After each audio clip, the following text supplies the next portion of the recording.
Qué día tan glorioso. Cada día del Señor es un día glorioso, pero hoy es un día un poco más especial. Quiero tomar un momento. No normalmente hacemos esto, pero tenemos cosas extras, y vamos a hacerlo de una manera larga en otro día. Pero quisiera reconocer a unos grupos que no están todos representados aquí. Primero, quisiera darle gracias porque todos los que están aquí dieron, pero muchos de ustedes no saben.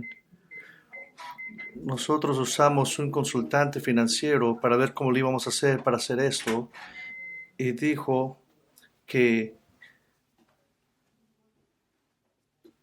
estamos haciendo muy bien, y la gente pudo dar de una manera maravillosa.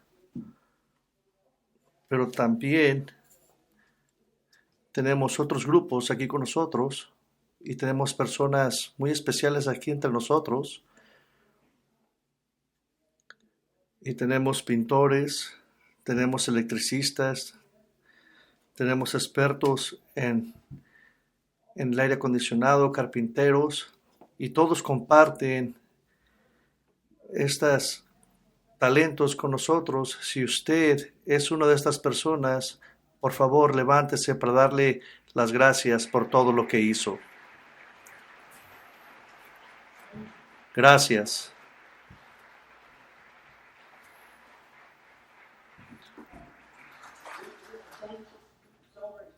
Les damos gracias, estamos muy agradecidos, pero no solamente eso, también vinieron voluntarios. ¿Se acuerdan que dijimos que íbamos a tener este tipo de problemas? 250 de ustedes vinieron para trabajar en este edificio, en este proyecto. Le doy gracias a cada uno de ustedes por haber venido a ayudar, y hubo muchos de ustedes que estuvieron trabajando, que se quedaron muchas noches trabajando, y estos son los nombres de los que hicieron todo eso. Y les damos gracias a ustedes por haber puesto muchas cosas a un lado de su vida para poder estar aquí sirviendo en horas muy tardes de la noche. Y también le damos gracias a un grupo especial de personas. El anciano que estaba aquí encargado de todo esto fue Grant, el que se encargó de todo este trabajo, y le damos muchas gracias a Grant por todo el trabajo que puso en haber organizado todo esto. Y luego también, y yo sé que no quiere ser reconocido, hace muchos meses atrás miramos a esta facilidad y miramos que no era el edificio que no era el edificio para nosotros. Y me recordó de lo importante que era agarrar este edificio, y miramos a través de los ancianos de todo el trabajo de agarrar este edificio, y gracias a Carolyn DeVries y a su esposo fue que ellos se encargaron de agarrar este edificio, y le damos gracias por eso. Muchos de ustedes trabajaron aquí, y esta es la cosa gloriosa. Este no solamente es un proyecto para nosotros, este es un proyecto eterno y maravilloso. Ahora, usted notó, le damos gracias a Dios que nuestros músicos se pudieron parar aquí con nosotros. Y si puede mirar atrás, ese va a ser el bautisterio, y en este lugar. Y por fe sabemos que va a haber gente que va a venir a aceptar a Cristo, a recibir a Cristo, y se van a bautizar también. Y miramos y esperamos con anticipación eso. Hay que orar un momento, y luego vamos a ver lo que dice la palabra de Dios. Padre, venimos ante usted agradecidos por lo bueno y por todo lo que ha provisto para nosotros. Usted, como siempre, ha sido un Dios maravilloso. Miramos a usted por ayuda, para entender, para agarrar las palabras de la revelación del Dios del universo. Y miramos ahora a la verdad que nos trae a todos juntos. La razón única de estar aquí es de oír de usted, de leer su palabra y oír su palabra. Y le pedimos que este sea el caso en este día y que todos hayan venido con la ansiedad de oír su palabra. Y le pedimos para aquellos que a lo mejor no conocen a usted que este sea el día que tenga un encuentro con usted. Le pedimos en nombre de Cristo. Amén. Hace mucho tiempo,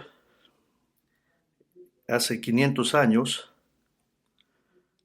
en el año 1518, a lo mejor ustedes conocen mucho el año 1517, porque fue en el año 1519 que Martín Lutero clavó sus 95 tesis en la puerta de la iglesia de Wittenberg, declaraciones destinadas a resaltar los errores y herejías de la religión católica romana y señalar el único evangelio verdadero de Cristo, siendo su objetivo principal para protestar la venta de indulgencias, favores de vida eterna a cambio de dinero dado a la Iglesia Católica.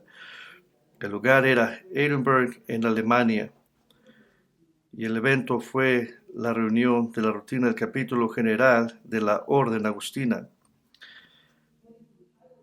Y el lugar, como dije, era Heidelberg, Alemania, y el evento fue la reunión de la rutina del capítulo general de la Orden Agustina. Y esto fue una conferencia teológica católica que generalmente consistía en asuntos mundanos y conferencias teológicas aburridas. Pero este año todos esperaban que Martín Lutero diera un paso atrás y se retirara al menos de algunas de sus 95 declaraciones, que esperaba que obedeciera a la orden como el sacerdote obediente que se suponía que debía ser.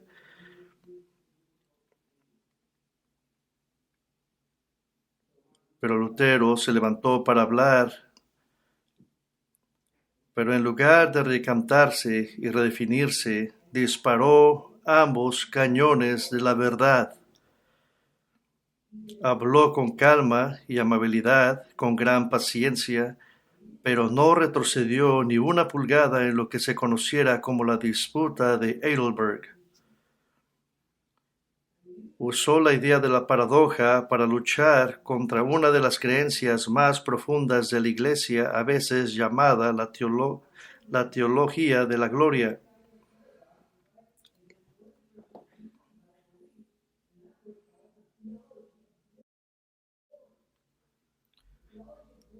Que dice que por medio de la obediencia humana a la ley de Dios y mi libre albedrío puedo recuperar la gloria que una vez tuve antes de la entrada del pecado en el mundo, que si doy a los pobres, guardar los sacramentos de la iglesia y hacer el bien en mi libre albedrío para hacerlo, al final Dios sonreirá sobre mis buenas obras y me impartirá la justificación.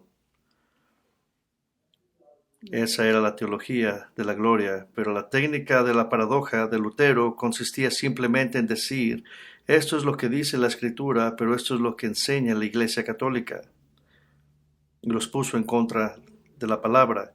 En la parte superior de la lista de paradojas, Lutero declaró que la Iglesia enseña que la ley y Dios es el camino a la vida eterna, pero él da esta paradoja: la ley de Dios es la doctrina más beneficiosa de la vida, no puede hacer avanzar al hombre hacia la justicia, sino que se opone a él. En otras palabras, la Iglesia estaba diciendo que la ley es tu amigo, pero Martín Lutero decía: no, es tu enemigo. Y citó Romanos 5:20, que establece que la presencia de la ley de Dios sirve para aumentar nuestras transgresiones. Destacó nuestra pecaminosidad desesperada hasta el final, señalando el camino hacia nuestra desesperada necesidad de gracia. ¿Y cuál fue la verdadera respuesta?, preguntó Lutero. La respuesta no es una teología de gloria, sino una teología de la cruz de Cristo. Que a través de la cruz de Cristo el verdadero creyente no está en un viaje de fe de pasar toda la vida tratando de acumular suficiente crédito con Dios para que finalmente se logre la justificación y se logre la gloria. En lugar, la justificación por la fe es un evento único por el cual el verdadero creyente en Cristo es totalmente perdonado del pecado por la gracia hecha posible a través de la muerte expiatoria de Cristo, que fue posible a través de la cruz ser hechos completamente y totalmente justos ante Dios para siempre, asegurando un futuro celestial.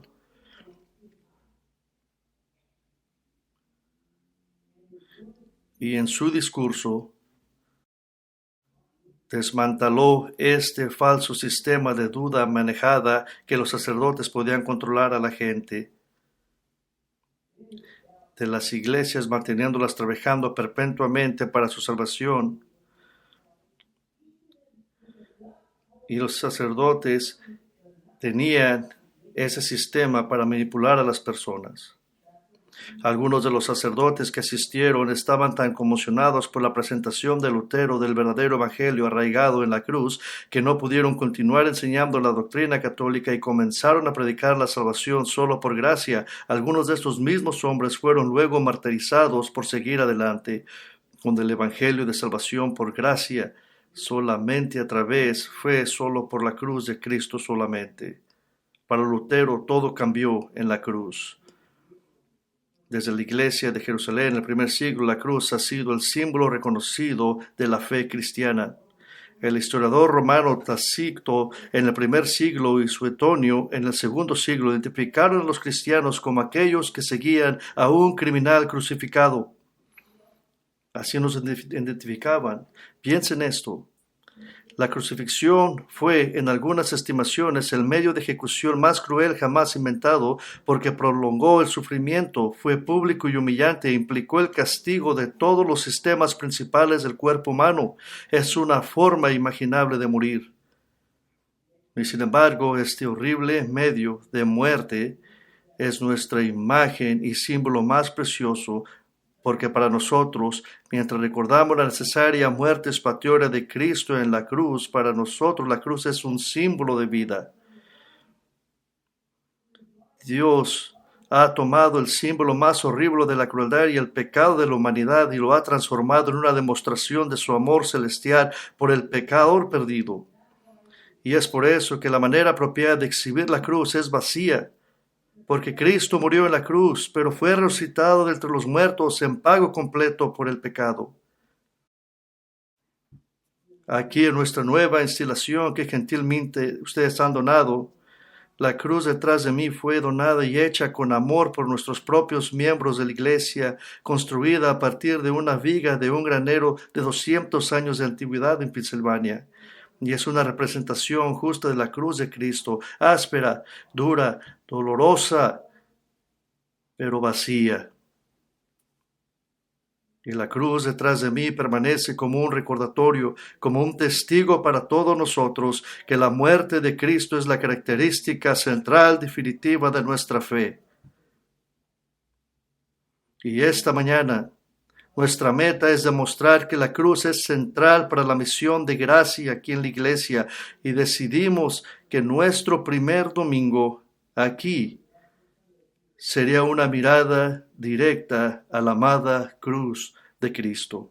De hecho, solo para mostrarle cuán central debe ser la cruz, vuelva a 1 Corintios 1:22. 1 Corintios 1:22. Y mira lo que dice el versículo 22. Y tengo que darle un poquito de anticipo de lo que Pablo va a decir aquí. En el mundo griego, los hombres se ganaban la vida yendo de pueblo en pueblo y de ciudad en ciudad, pronunciando discursos y manteniendo debates filósofos. Estos oradores públicos profesionales fueron llamados sofistas, de la palabra griega para sabiduría.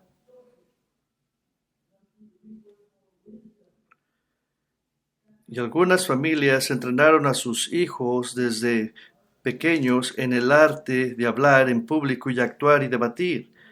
Y las familias hicieron esta inversión porque era una forma extremadamente lucrativa de ganarse la vida, atraer a una multitud que pague la entrada o tal vez incluso atraer a un patrocinador que apoye su carrera.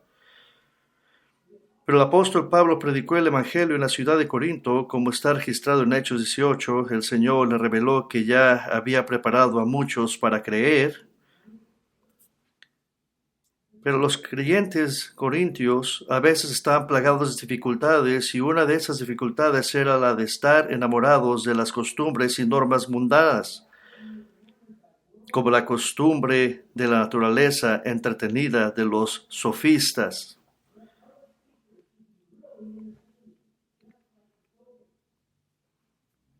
Y aparentemente para algunos de la iglesia de Corinto la predicación de Pablo no estuvo a la altura de las expectativas de entretenimiento del sofista profesional, el orador público profesional, pero Pablo rechaza durante esta noción de que el predicador debe ser un animador de cualquier tipo. Él mantendría la predicación debe centrarse en la cruz. Y fíjese lo que dice en 1 Corintios 1:22. Porque los judíos piden señales y los griegos buscan sabiduría. Y fíjese lo que dice el 23, pero nosotros predicamos a Cristo crucificado, un tropezadero para los gentiles, locura. Y fíjese lo que dice el 2, 1 y 2. Así que hermanos, cuando fui a vosotros para anunciaros el testimonio de Dios, no fui con excelencia de palabras y de sabiduría. No quiere decir que Pablo era aburrido o que no era un buen predicador, pero que él no quería entretener a nadie. Él simplemente dio la palabra. Y esto es lo que dio. Fíjese lo que dice el versículo 2. Pues me propuse no saber entre vosotros cosa alguna, sino a Jesucristo y a este crucificado. Eso no quiere decir que Pablo no habló de otros tópicos, pero siempre fue Cristo el centro de sus mensajes. Cualquier cosa que usted predique sin Cristo se hace simplemente un show y no le está haciendo justicia a la palabra de Dios. Y tristemente está plagado la predicación hoy en día para alcanzar los propósitos moralistas.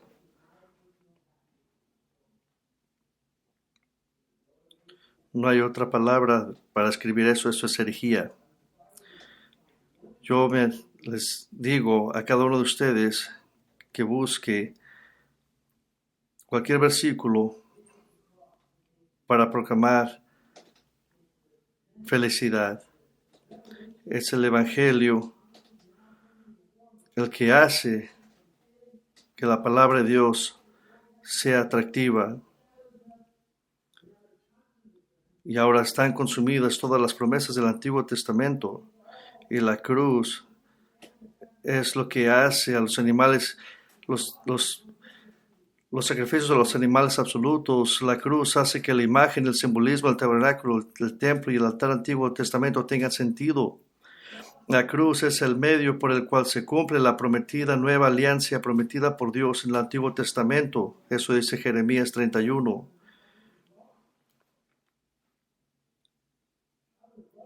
Me hubiera gustado haber conocido a algunos de los profetas del Antiguo Testamento. Me hubiera gustado haber conocido a Jeremías, a Ezequiel, a Daniel y a todos ellos. Qué hermosa plática hubiera sido esa. Fueron profetas muy grandes y tenían mucha información. Pero ellos se hubieran emocionado por un simple mensaje de la cruz. Si los grandes profetas del Antiguo tenían alguna información, pero se atrevieron entrenado a compartir de la cruz.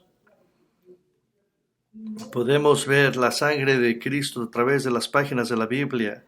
Podemos ver de nuestro Señor Jesucristo. Nosotros podemos mirar el mapa para ver dónde nació. Sabemos qué clase de niño era, los detalles diarios de su ministerio. Sabemos el día y la hora exacta de su crucifixión, el día y la hora exacta de su resurrección. Sabemos que Él ha ascendido al cielo para ser el abogado de todos los que creen en Él hasta el día en que todos los que Él ha escogido hayan creído y regrese a la tierra para traer juicio a los impulsos y recompensar a su pueblo. Todo depende de la cruz. Todos los profetas hubieran estado de acuerdo con eso.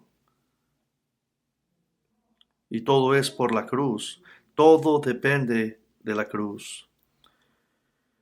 Ahora la cruz a menudo ha sido reducida a un adorno, a un amuleto de buena suerte, a un símbolo místico para alejar el mal, pero el verdadero mensaje de la cruz no puede ser contaminado, no puede ser diluido, no puede ser editado para complacer a la gente, no puede ser transformado para que su vida inmediata sea circunstancialmente mejor, ni siquiera puede ser hecho para hacer que usted sea emocionalmente más feliz. En el Nuevo Testamento, la idea de la cruz es un contexto de salvación. No está simplemente hablando de la estructura de manera sobre la cual Jesús fue crucificado. La cruz habla de expiación sustitutiva y el hecho de que del hecho de que ningún o el orgullo o el logro de mérito en humanos pueden ganar el favor de Dios.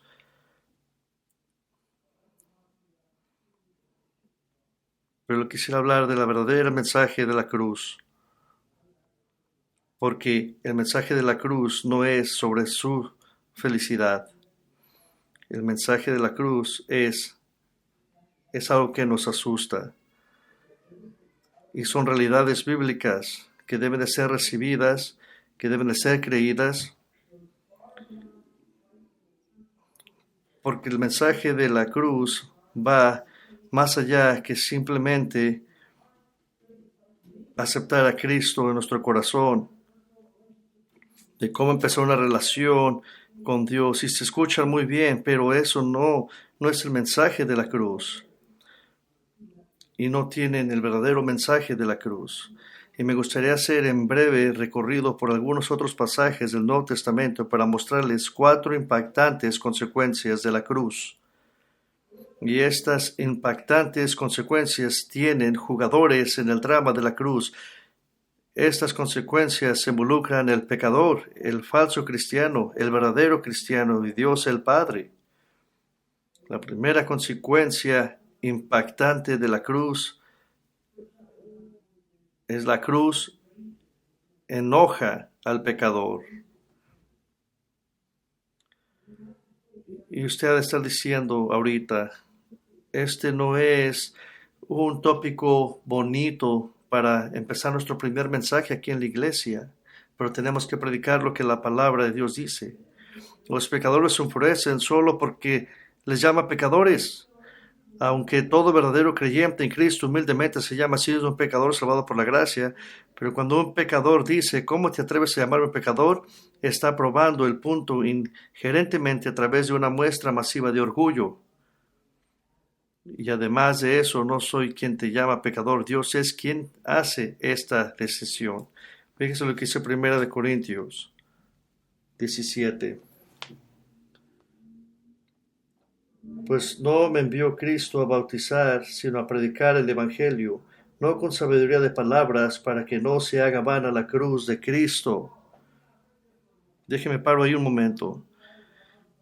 Pablo no era una persona que no podía predicar, pero él sabía y reconocía que lo que él decía por su propia cuenta no tenía poder, sino era la palabra de Dios. Él decía que era el Evangelio el que tenía el poder, no era su elocuencia, no era el que estaba entreteniendo a las personas. En el versículo 18 dice, porque la palabra de la cruz es locura a los que se pierden, pero a los que se salvan, esto es, a nosotros, es poder de Dios. ¿Agarró eso? La palabra locura es para los que se pierden. La cruz es locura para los que se pierden. Es palabra que quiere decir tontería, estupidez. Es la palabra que agarramos, la palabra tonto. De esta palabra quiere decir que cualquiera persona que cree en el Evangelio de la cruz de Cristo debe ser un tonto, una persona no iluminada, idiota, ingenua, tonta. Para el que parece, para la persona perdida, la cruz es ofensiva, odiosa, insultante, es ruda. El apóstol Pablo trató con la naturaleza ofensiva de la cruz. Vuelva a Gálatas 5. Vaya conmigo a Gálatas 5, en versículo 11. Y en Gálatas Pablo está argumentando en contra de un grupo llamado los judaizantes, aquellos que afirmaban que para llegar a la fe en Cristo debes guardar la ley de Dios, que esencialmente debes convertirte primero en judío antes de convertirte en cristiano. Y esto es más evidente en la insistencia de los judaizantes en la ley de la circuncisión. Algunos de los judaizantes afirmaban que Pablo también estaba predicando la circuncisión. Y esto es posible que hayan usado en su contra el hecho de que, dado que Timoteo, su protegido, era medio judío, le pidió a Timoteo que se circuncidara solo para evitar cualquier crítica mientras predicaba el Evangelio. Eso está en Hechos 16. Pero Pablo refuta fuertemente este argumento contra la evidencia de que si todavía estaba predicando la circuncisión, como lo hizo como un fariseo incrédulo, entonces ¿por qué los judíos todavía lo perseguían? En Gálatas 5:11 dice lo siguiente: y yo, hermanos, si aún predico la circuncisión, ¿por qué padezco persecución todavía? En tal caso se han quitado el tropiezo de la cruz. Pablo ya ha explicado que él nunca predicaría nunca buena obra, incluida la circuncisión o el cumplimiento de la ley del Antiguo Testamento como parte del Evangelio, porque como dijo en el capítulo 2, 21, él dice que Cristo murió, no desechó la gracia de Dios porque es la justicia por medio de la ley, entonces Cristo murió inútilmente. Entonces, ¿cómo fue la cruz una ofensa específicamente para los judíos y para los no creyentes en general? Primero, la cruz era una ofensa para los judíos porque no podían creer la idea de un Mesías sufriendo y muriendo, aunque el Antiguo Testamento claramente enseña esto. Y la cruz terminó la ley de Moisés como un pacto, pero esta era toda su identidad. La cruz cumplió y terminó en el sistema de sacrificio de la ley de Moisés y mucho más destruyó cualquier noción de que una persona debe obedecer la ley de Moisés antes de llegar a la fe en Cristo. La cruz es ofensa para el no creyente en general porque la cruz le dice al incrédulo: ustedes no pueden hacer nada por ustedes mismos. No pueden ser separados con Dios fuera de la cruz. No hay una sola buena obra, una colección de buenas obras, o una vida de buenas obras que puedas hacer para ganar el favor de Dios. Y cómo enfurece la cruz a los perdidos que no se someten a la necesidad de la salvación. Pero ¿por qué es esto el caso? Porque la cruz enoja al pecador. 3 razones, hay muchas más, pero solo enumeran 3. Y usted sabe que cuando comparte el Evangelio con la gente, usted mira el enojo de ellos.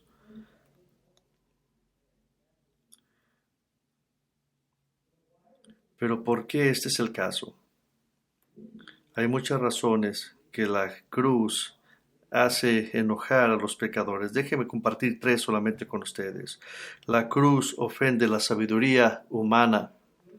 Las mentes más grandes de la historia, los hombres y mujeres más inteligentes, los filósofos más astutos, los más farisaicos, los más grandes profesores universitarios y eruditos no pueden ver por sí mismos la necesidad de la cruz. Ningún hombre llega a la conclusión de su propio intelecto de que es un pecador que necesita la gracia de Dios. El hombre pecador siempre llega a la conclusión de que en general soy una buena persona.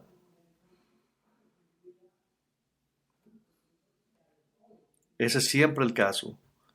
De hecho, aquí está la falla masiva con esa línea de pensamiento. El incrédulo farisaico hace una suposición fatal que tiene la habilidad de usar la lógica y la razón para discernir la verdad.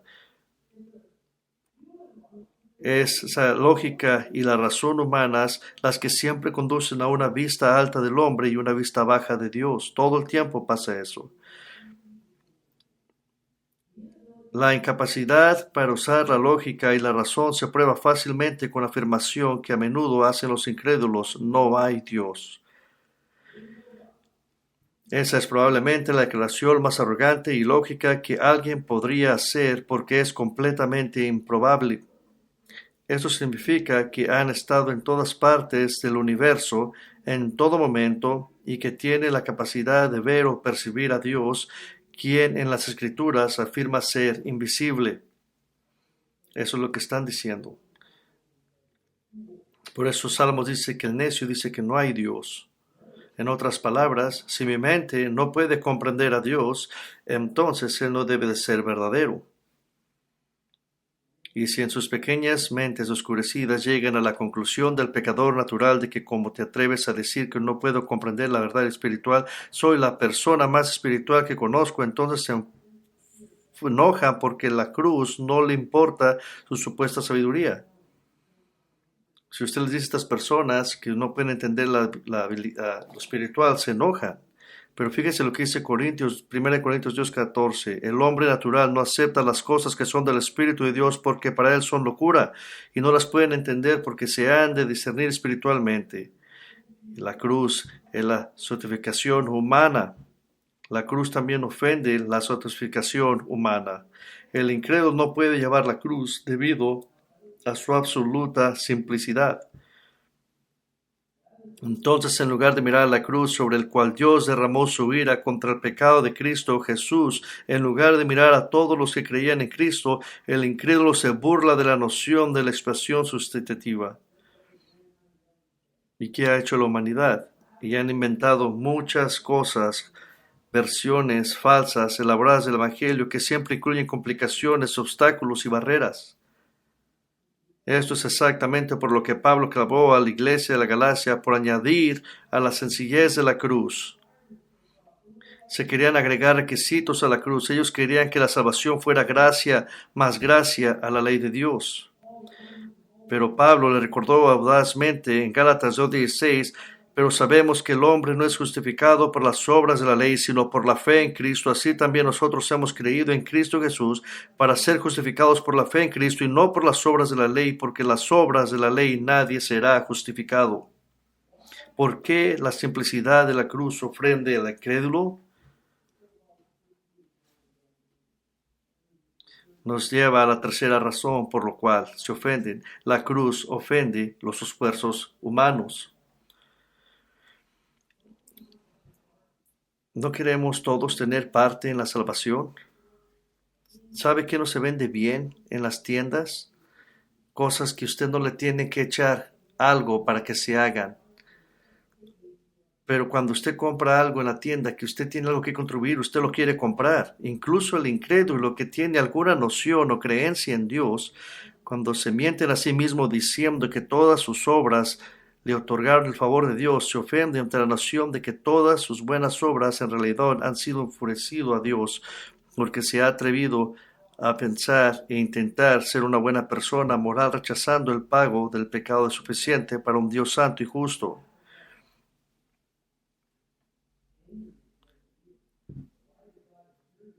¿Y por qué Dios se enoja a través de las buenas obras? Porque alguien se atrevió a pensar que si pudiera hacer cualquier cosa buena, ellos pueden rechazar a Dios, un Dios santo. Cuando un pastor predica el libre albedrío, que alguien necesita tomar una decisión independiente del poder de Dios, es básicamente decir, Cristo murió para ponerte en una posición salvable para que pudieras hacer feliz a Dios al condescender o elegirlo, y ofrece a Dios todas tus grandes y maravillosas obras. Pero la presentación del verdadero evangelio arroja al pecador al polvo de la tierra, y el verdadero evangelio es lo que Jesús dijo en Juan 6:44, que nadie puede venir a mí a menos que el Padre lo envíe o lo traiga. Una verdadera presentación del Evangelio destruye las presentaciones del pecador, como dice Pablo en Efesios 2:5, de que estabas muerto en tus pecados y que solo por la gracia de Dios puedes ser salvo. La verdad bíblica de que ninguna de las llamadas cosas buenas que has de hacer contribuye ni siquiera en una molécula a su salvación y detrona al incrédulo de su propio gobierno farisaico. Es insultante y enloquecedor para el pecador orgulloso que se le diga que no hay ninguna pequeña cosa, una pequeña ofrenda de buen trabajo, una pequeña parte inherentemente buena de sí mismo que trajo la atención de Dios y engendró el favor de su Dios. No hay nada. La cruz ofende la sabiduría humana, la sofisticación humana y esfuerzos humanos. Y algo más, una consecuencia más, la cruz expone el falso cristiano. Fíjese lo que dice Gálatas 6:12. Pablo va a abrir la lata y le va a quitar la tapadera a la lata de lo que está diciendo, lo que le estaba añadiendo al Evangelio. Fíjese lo que dice Gálatas 6:12. Todos los que quieren agradar en la carne, ¿qué quiere decir eso? Que aquellos que se quieren mirar bien religiosos, aquellos que quieren mirarse bien dentro de la iglesia y que está haciendo todas las cosas que se hacen dentro de la iglesia y que quiere que usted lo mire como un buen cristiano. Y ese es su motivo. Pablo estaba exponiendo a todos aquellos que intentaban aparecer, identificarse con Cristo, pero en realidad no se preocupaban por la justicia eterna, sino que solo son religiosamente impresionantes con el legalismo eterno. Estaban obsesionados con el orgullo religioso, pero Pablo expone el motivo cobarde de sus corazones. Y segunda de Timoteo 3:12 dice que ciertamente todos los que desean vivir una vida para Dios piadosa en Cristo Jesús serán perseguidos. Este es el que va a la iglesia. Es aquel que asiste a la iglesia, tal vez incluso un asistente fiel a la iglesia desde hace mucho tiempo y tal vez incluso alguien que descubrió las palabras correctas para decir en un supuesto testimonio de salvación, pero que en realidad se asociará con Cristo solo para el grado que no le cuesta nada. Este es el cristiano cultural que asiste a la iglesia para ser visto por otros, para aparecer, para honrar a Cristo, pero cuando el calor de cualquier tipo de persecución sube, se marchitan y se doblan y se quedan expuestos como cobardes. Es posible identificarse en la iglesia, pero no finalmente con la cruz, y eventualmente el verdadero evangelio exponerá a esa persona. Esta es la persona que quiere en Jesús que lo libere de la injusticia, un Jesús que le dé buenos sentimientos, un Jesús que le salve de la infidelidad, pero no un Jesús que lo libere de los pecados.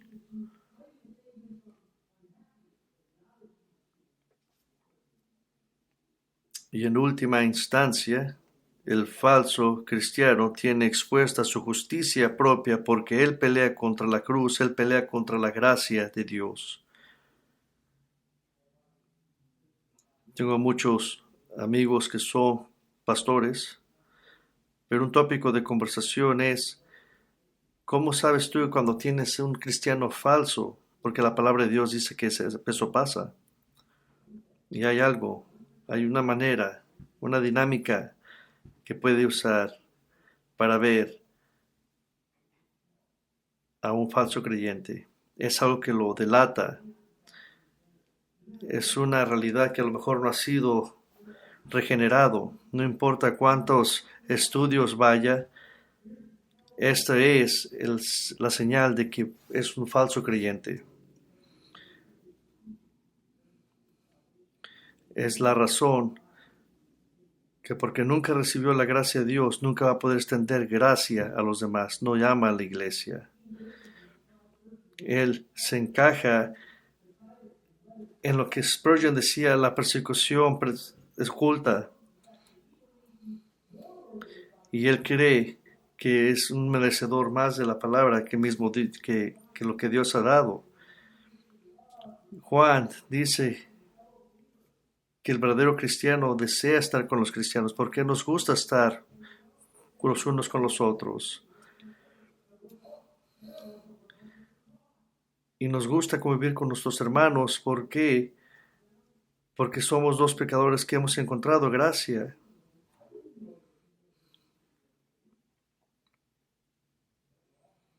Pero todos hemos sido humillados en la cruz. Y nos amamos los unos a los otros. Porque sabemos lo malo que éramos antes. Pero en la cruz hemos hecho todos hechos nuevos. Y eso es un examen para todos nosotros. Primera de Juan dice que nosotros sabemos que hemos pasado de muerte a vida, en que amamos a los hermanos y que no ama permanece en la muerte. Eso es lo que nos podemos mirar. Los creyentes genuinos se reúnen bajo la sombra de la cruz y cuando nos miramos unos a otros, vemos a Cristo en uno en otro debido a la gracia. Tenemos comunión en cercanía y en amor y en unidad porque nosotros compartimos sangre, la sangre de Cristo derramada en la cruz. ¿Por qué? Porque tenemos la sangre compartida de Cristo. Y la advertencia eterna más escaladora, dirigente e impactante que Jesús jamás haya dado, que el juicio le diría a cierto grupo de personas, nunca os conocí, apartados de mí. Y eso no se lo está diciendo al no creyente, se lo está diciendo a las personas dentro de la iglesia. Que nunca os conocí, apartados de mí. ¿A quién le está hablando? a personas que iban a la iglesia, a falsos creyentes que asistían a la iglesia.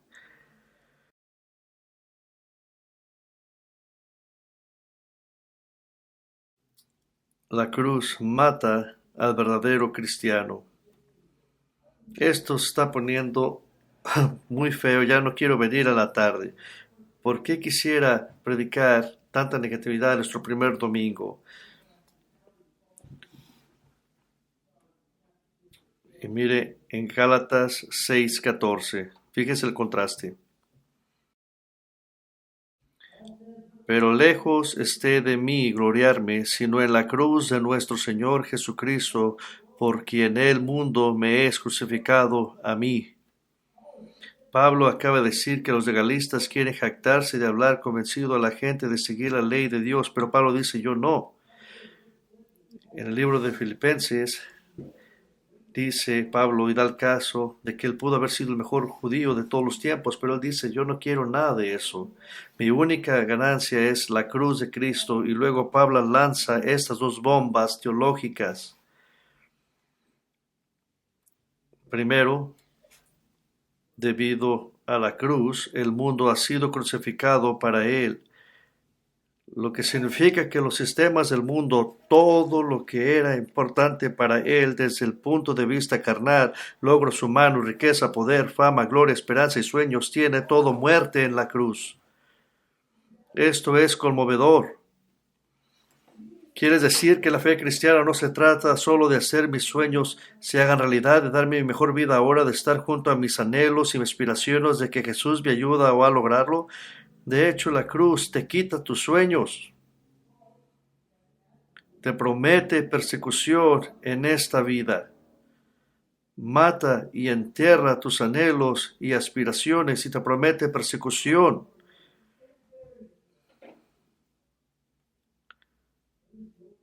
¿Cuál es el único tipo de persona que no tiene esperanzas, sueños y aspiraciones de ningún tipo? Es un hombre muerto. Y la segunda teológica bomba que aventó Pablo es, debido a la cruz, el cristiano está muerto. Pablo ha sido crucificado al mundo, nada en eso importa en comparación con la maravilla, el poder y el gozo de la cruz. Escucha, no es Pablo diciendo, bueno, mis prioridades realmente cambiaron cuando me convertí en cristiano. No, la cruz se trata de cambiar prioridades. Eso sucederá de forma natural e inesperada, sino que se trata de morir a usted mismo a favor de ser seguidor y adorador de Cristo. Eso es lo que quiere decir. Jesús hizo esto claro como el cristal. Marcos 8:34, y llamando a la multitud con sus discípulos les dijo, si alguno quiere venir en pos de mí, niéguese a sí mismo, tome su cruz y sígame. Y sabemos que usamos eso metafóricamente, pero eso es verdad.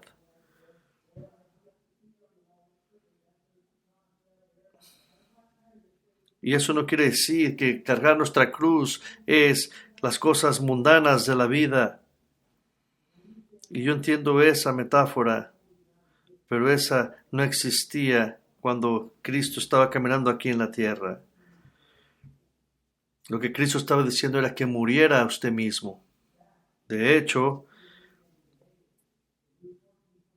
en Lucas 14:27, el que no lleva su propia cruz y viene en pos de mí no puede ser mi discípulo, dijo Cristo. En otras palabras, usted debe declararse muerto, debe perder su vida. Pero aquí está la paradoja gloriosa. Jesús dijo en Mateo 16:25, porque el que quiera salvar su vida la perderá, pero el que pierda su vida por causa de mí la hallará. Que si deseas aferrarte desesperadamente a tu propia justicia propia, a tus propias supuestas buenas obras, a tus propios méritos autoengañados que crees que impresionarán a Dios, entonces perderás tu vida y perderás tu alma. Cristo encontrarás tu vida y eso es vida eterna en Cristo. Esta es la primera consecuencia impactante de la cruz. La cruz enfurece al pecador, la cruz expone al falso cristiano, la cruz mata al verdadero cristiano. Y había 4 cosas, le dije que había 4 cosas. Y fíjese lo que dice la número 4, la positiva. La cruz satisface al Padre. Vuelva conmigo a Colosenses 1:20.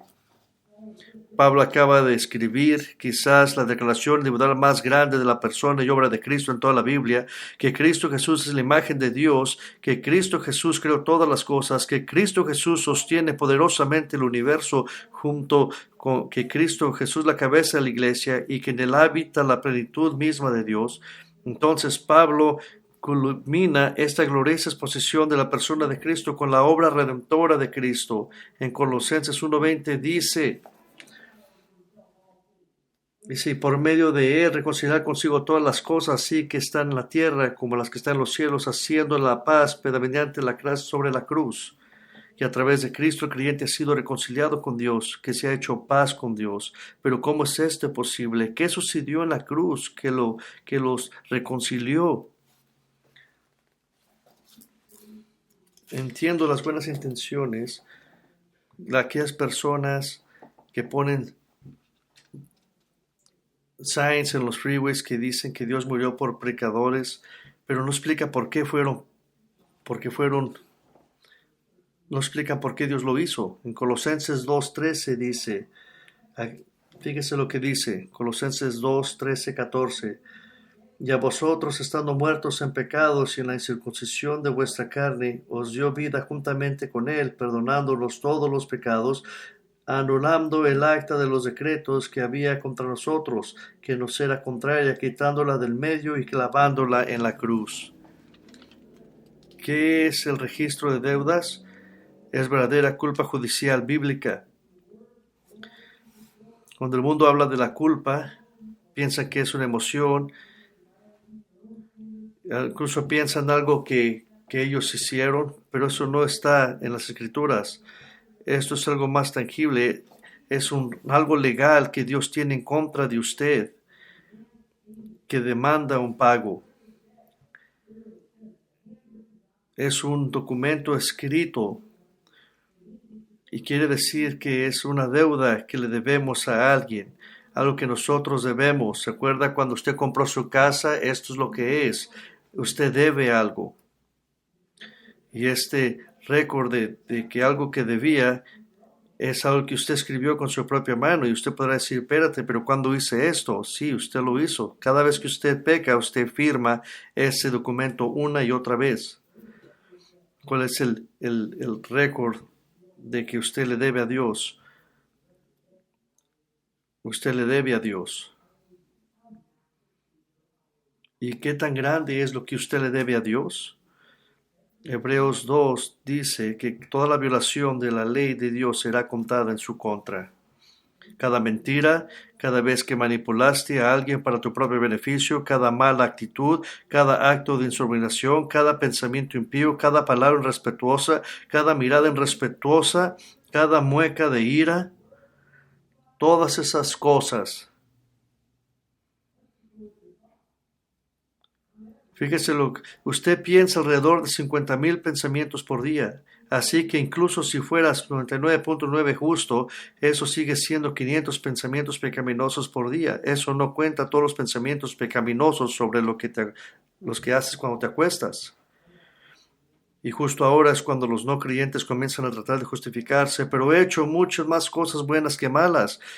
Eso es operar bajo la suposición errónea de que puedes deshacer un pecado con una cosa buena. Incluso si pudiera hacer cosas buenas a los ojos de Dios, no ponga la deuda ni deshace los pecados y cometidos. Si usted le debe a su casa y usted va con el que le debe la casa y usted le dice, yo he limpiado la casa muchas veces, pero perdóname la deuda, ¿usted cree que le van a perdonar la deuda? Este es el récord, le van a enseñar el récord que usted debe algo. Romanos 3:23 dice que la paga del pecado es muerte. Y usted no puede pagar eso. ¿Cuánto tiempo debe ser castigado un pecador que no se arrepiente? Hasta que pueda deshacer cada mentira, resucitar a cada persona asesinada, retirar cada palabra descuidada, deshacer cada herida. Imposible. La culpa permanece para siempre y este es el estandarte asombroso de la santidad de Dios. La culpa no es una emoción, no es un pensamiento, la culpa no es una acusación legal, una confesión firmada por su propia vida de que te has quedado muy lejos de la gloria de Dios. Pero en la cruz, su deuda con Dios fue satisfecha. Él canceló el registro de la deuda clavándola en la cruz. ¿Qué quiere decir eso? Era muy común clavar la cruz, los delitos por los que se ejecutaba el criminal. ¿Qué estaba clavado en la cruz de Cristo? Los pecados contra la santidad perfecta de Dios por los cuales tú deberías haber muerto. Lo que fue la verdad de Cristo estaba clavada en la cruz. Y eso era verdad, pero ¿qué estaba pasando espiritualmente en las cortes del cielo? Lo que estaba pasando es que todo lo que tú debías estaba siendo pagado en la cruz. Cristo ya pagó eso y por eso la cruz es efectiva. Y escuche, Dios es perfectamente justo. Nunca ande comparando a Dios con un Santa Claus. Hebreos 2:2 dice que todo pecado será recompensado, toda violación pagada. Y Dios es perfectamente misericordioso y perdona el pecado y olvida nuestras ofensas. ¿Cómo puede ser ambos? Su justicia fue satisfecha cuando Jesús fue crucificado y su gracia fue extendida cuando clavó lo que tú debías en la cruz de Cristo en lugar de la tuya. ¿Por qué llamaríamos a esto una consecuencia impresionante de la cruz? Fíjese lo que dice Salmo 103, versículo 10. Él no nos trata conforme a nuestros pecados, ni nos paga conforme a nuestras iniquidades, porque como la altura de los cielos sobre la tierra, engrandeció su misericordia para con los que le temen, como está de lejos el oriente del occidente, así aleja de nosotros nuestras transgresiones. Eso es asombroso. ¿Cuántos de sus pecados le va a volver a mencionar Dios? 0. Ninguna vez los va a volver a oír. Es como si nunca hubieran asistido. Isaías 1:18 dice: Venid ahora, dice Jehová, y estemos a cuenta. Si vuestros pecados fueran como la grana, como la nieve, serán emblanquecidos, aunque sean rojos, como el carmesí se volverá como la lana. ¿Qué quiere decir esto? Esta es la lógica de Dios. Usted puede tratar de pagar por sus pecados y no lo vas a poder hacer. En realidad no lo vas a poder lograr. Y tú podrás tratar de pagar eso y vas a perder tu alma a tratar de hacerlo, o puedes dejar que mi Hijo lo pague por ti. Ven ahora y vamos a razonar juntos. El que no es creyente se burla de la cruz, pero lo más lógico es que corran a la cruz. El versículo principal de Grace Bible Church es Colosenses 1:28 que comienza: a nosotros proclamamos, a Él nosotros proclamamos. El centro de nuestra misión es la proclamación de Cristo y el centro de la proclamación de Cristo es la cruz. Y yo diría a todos nosotros, no se ofendan en la cruz. Es en la cruz donde pierden todos sus pecados. Si usted es alguien que siente que está buscando a Cristo, es solo porque Él está buscando a usted primero.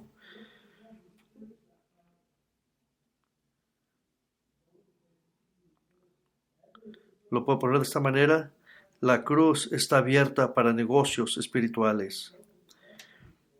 Está abierto a los individuos, a los perdidos, a los cansados, a los imposibles, a los arruinados, a los peores de todos los pecadores. Para que Él no está seguro si está en Cristo, puede estar seguro de que Él confiar su obra en la cruz, puede ser justo ante Dios, ser liberado del pecado, regocijarse para siempre en su estado de perdón, reconciliarse con Dios como su Padre y ya no como tu juez. Para todos los que han confiado en Cristo como Salvador, recuerden nuestro llamado. Levanta en alto la cruz, el amor de Cristo proclamar, hasta que todo el mundo adore su sagrado nombre. Los cristianos Siguen donde pisó nuestro Salvador, nuestro ayer victorioso, Cristo, el Hijo de Dios. Levanta en alto la cruz.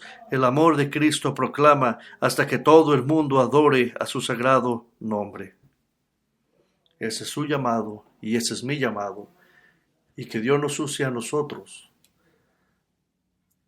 para llevar a cabo ese llamado. Hay que orar. Padre, le pido y vengo a usted por la cruz de Cristo en un tiempo de reconocer lo profundo que es eso y agradecido por lo que usted ha hecho. Y venimos a su mesa en la que usamos términos muy simples y recordamos el cuerpo de nuestro Señor Jesucristo que fue quebrado por nosotros y la sangre derramada. Y le pido ahora, Señor, Padre, que nos ayude, que adecuadamente podamos recordar el sacrificio de nuestro Señor Jesucristo, y es en su nombre que oramos. Amén. Normalmente no tengo que hacer esto.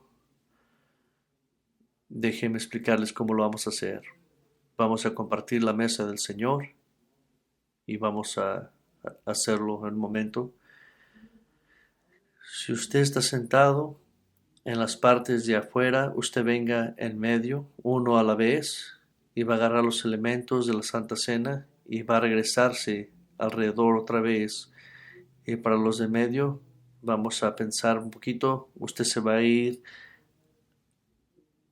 a la derecha y va a volverse a regresarse de esta vez. Y no vamos a estar recogiendo los vasitos en las sillas en la que usted está sentado. Usted mira que tenemos unos anillos donde usted va a poder poner ahí sus vasitos y después los ancianos, los diáconos van a recoger todo eso. Esta cena del Señor es para aquellos que han profesado a Cristo como su Señor y su Salvador y que han sido bautizados. Usted no lo debe tomar si usted tiene pecado en su vida, si usted no está seguro de que es cristiano. Esto no lo va a hacer salvo, no va a hacer absolutamente nada por usted. La salvación simplemente es por fe y en Cristo solamente. Esto simplemente lo hacemos para recordar el sacrificio de nuestro Señor por nosotros, para recordar ese horrible sacrificio por nosotros. Fíjese lo que dice Mateo 27.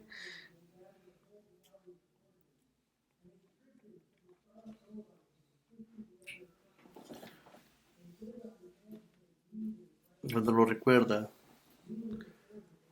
todo lo que le pasó a nuestro Señor Jesucristo. Y le escupieron y le pegaron. Y cuando se burlaron, le quitaron su túnica y se lo llevaron para ser crucificado. Hay que adorar juntos.